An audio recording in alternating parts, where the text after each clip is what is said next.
Hi guys, this one's gonna be on Kali Linux. So I'm gonna show you, first of all, we're gonna go ahead and set it up on VirtualBox. So if you see here, I have it already, but what you would wanna do is create a new one and then go to settings and just go to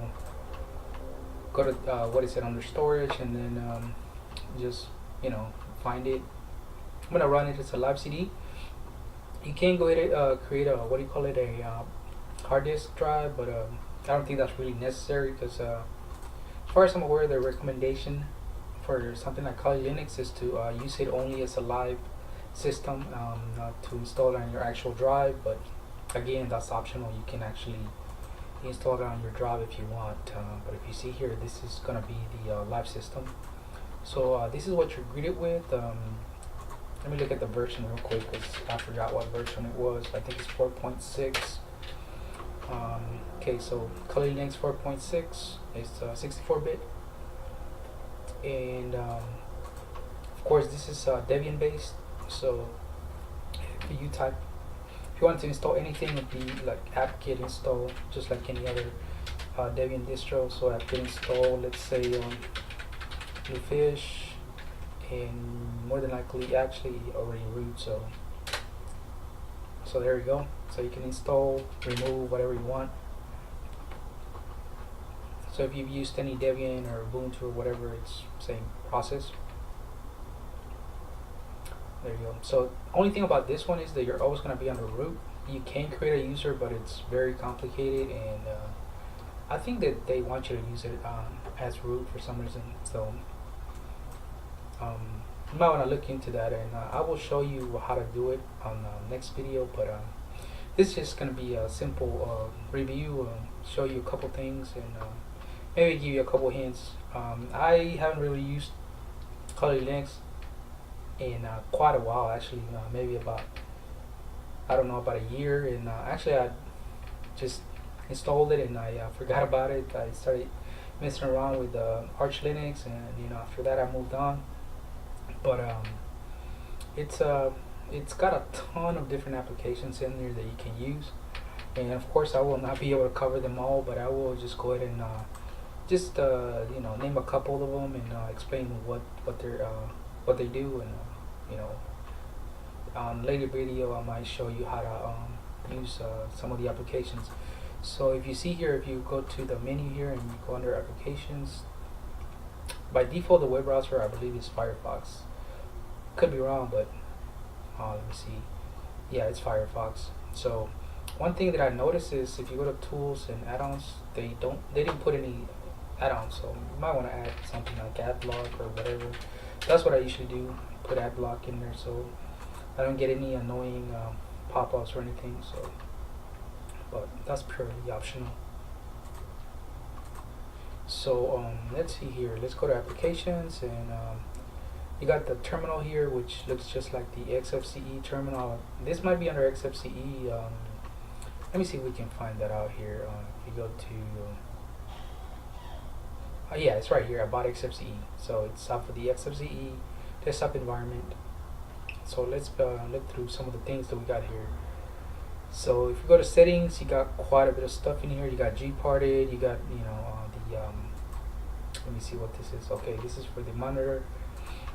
A lot of the same stuff that you get with most of the Debian. Network connections. But let's go ahead and start with I guess some of the applications here. So as you see here, it's like if I go to information gathering, it gives me a ton of different applications already pre-installed on the live system in here. And let's see, so under DNS analysis, you got quite a few of them in here, and really don't know any of them, but I will look it up and see how to use them. But I guess this is just to analyze your DNS settings or whatever. You got IPS identification, live host, you got RPing and NCAT, and quite a few other ones. Under network port scanners, you got Nmap and SendMap. Nmap is something that I used a couple times, but basically that's just for the port scanning on your network. But you can actually use it for any like remote network as well, like any website really.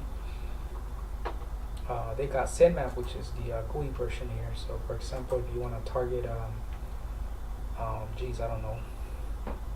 I don't really know any IPs of any websites by memory, but maybe we can find that out. You go to web. Actually, let me see. Might be a simpler way here. If we open up the terminal and you type in, for example, Google. Actually, we do dig google.com. Okay, so we can get an IP in here, and of course we can use probably paste that in there, I guess. Oops, what the hell is that? Okay, let me see. 2206 actually, and then we can do a ping scan and scan and see what happens.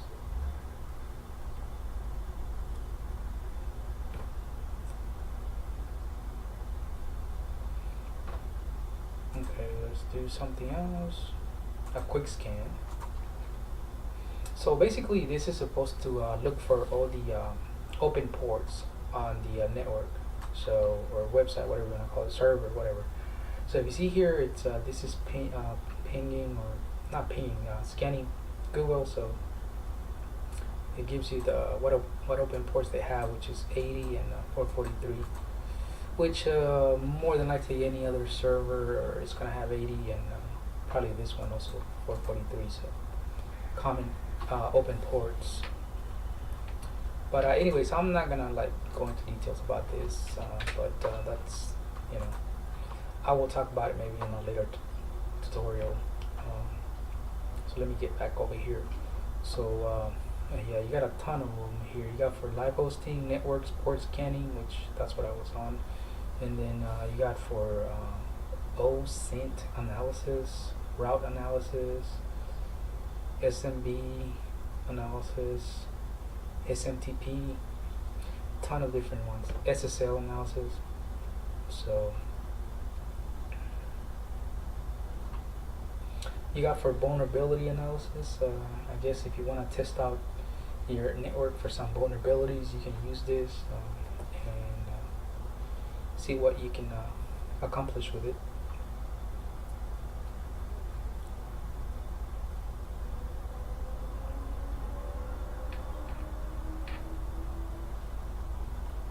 Okay, so let me look at some of the just the regular ones here. Under accessories, you got a couple things. You got GBIM, IPython, LeafPad, a couple other things in here. Let me see. Development, you got I installed Bluefish, but you got IPython, PyCrust, and SQLite data browser, and something called XRCEd. On the graphics, you don't get much in there.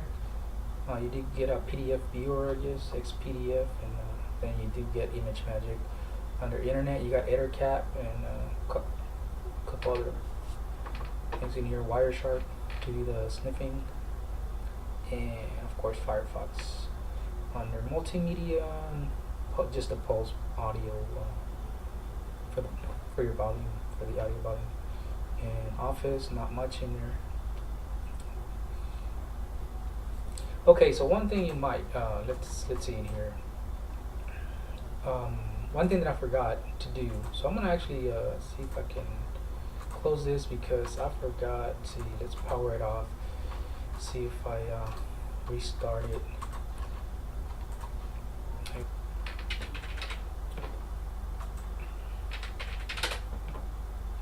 Okay, so there it goes. It works. For some reason it was stuck, but basically what you do is you type in root and then okay, there it goes. So it's restarting.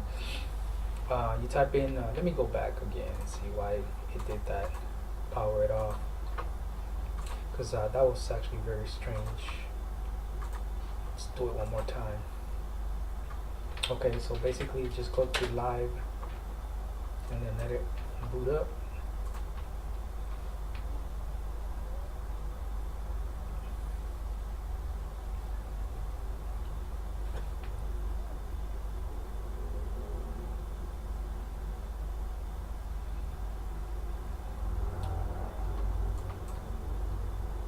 Okay, so what you type in root, and then the password's gonna be root spelled backwards, so it would be TOOR, and then just press enter, and there you go.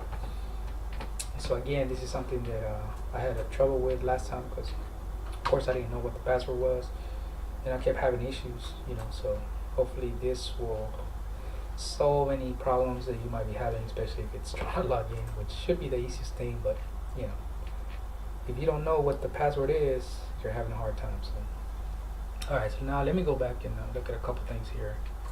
Okay. So the first one I guess I can talk about is the very first one that is here. So under DNS analysis, if you go to DNS ESUM, or what's it called? Let me make sure that I said that right.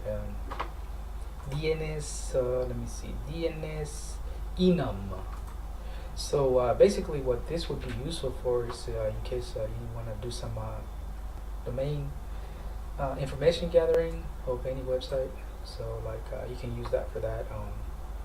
Of course, there's also other things you can use it for. Okay, so I'm going to show you a quick example of how to use this. It's called DNS enum. So let me clear the screen. So the first thing you want to do is maybe do something like DNS enum and then -G. And then of course I'm using my website, but you could use any website that you're trying to gather information on, and just press enter.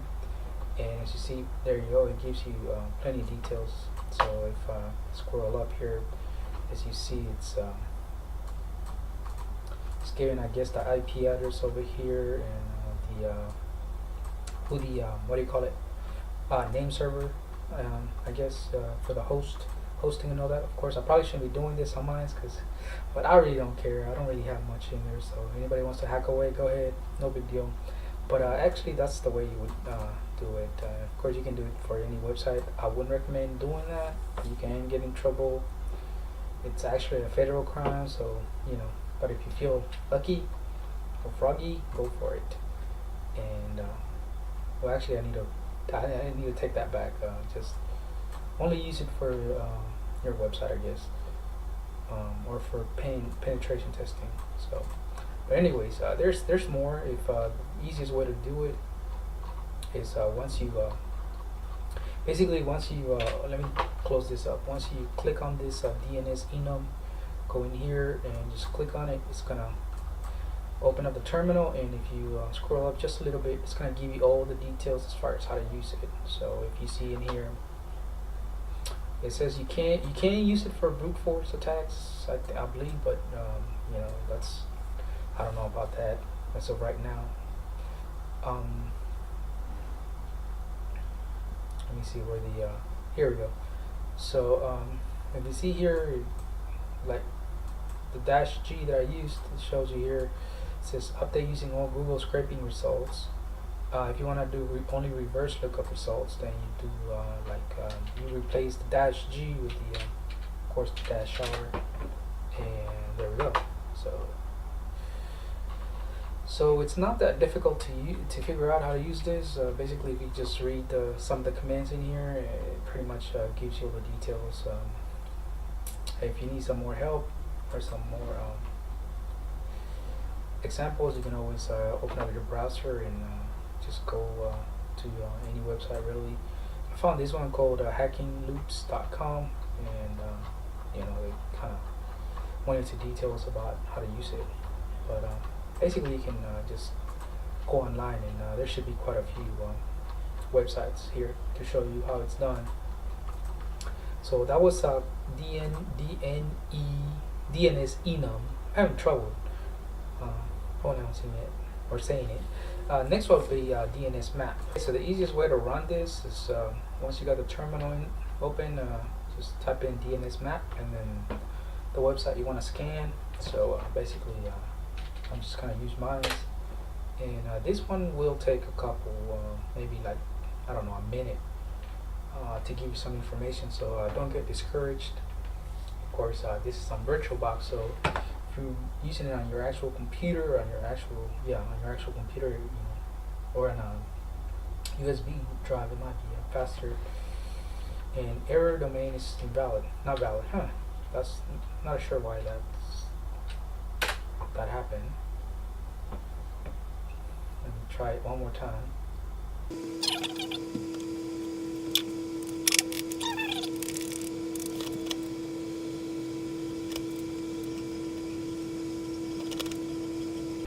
Okay, so finally, like after a minute, it finally showed something. And this will take a while, so just don't get discouraged. It's gonna just keep searching for stuff, and it's gonna give you the details. So if you see here, it's giving me the cpanel.dev design. That's my website, and it's giving me the IP address. So it's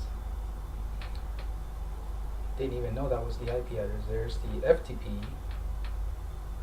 So looks like that's the same. So now you can also do brute force attacks with this tool here, DNS map. I'm not gonna show you that because I definitely don't want to brute force attack my own website. At least not yet.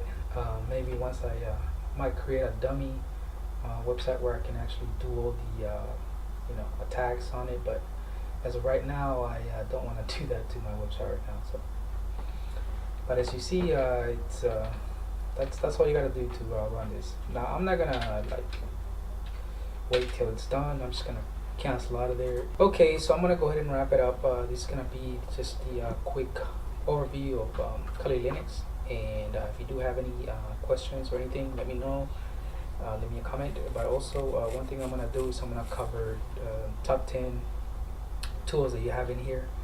The only one that I'm gonna go ahead and skip is Aircrack NG, because I don't have Wi-Fi on this desktop and I don't plan on using Wi-Fi. So if you do want to use Wi-Fi, there's of course something called Aircrack NG, and I'm sure there's plenty of tutorials. If for some reason you need to see the how to use Aircrack NG, which should not be that hard, but if for some reason, just let me know and I can maybe set up the laptop, which does have Wi-Fi, and I can go ahead and use it. But I'm gonna go ahead and do 10, and I'm gonna go by the top 10 of this website. It's called cyberwarzone.com, and I'm gonna go ahead and cover them. So again, the only one I'm not gonna cover is Aircrack NG unless somebody requests it. But other than that, I'm gonna cover all the other ones and just add one more. So that's it pretty much for this one. This is Kali Linux. And again, this is mostly used for pen testing. It is not meant to be installed on your actual computer. This is really more to be used as a live system, or to install it on on a USB drive and use it like that, because it's just it's meant to be used that way. So if you want something that's only going to be particularly to do web browsing or something like that, or anything related with just normal computer stuff, this is not what you want. You want something else. But if you want to do some penetration testing and some other hacking stuff, this is probably the best one that I've heard of. There are a couple other ones, but this is the one that's supposed to be the best one. So as you see here, the desktop environment is XFCE. It's running pretty smooth. This is on a live system. So again, you do get Firefox as the default web browser. So that's it for now. Bye.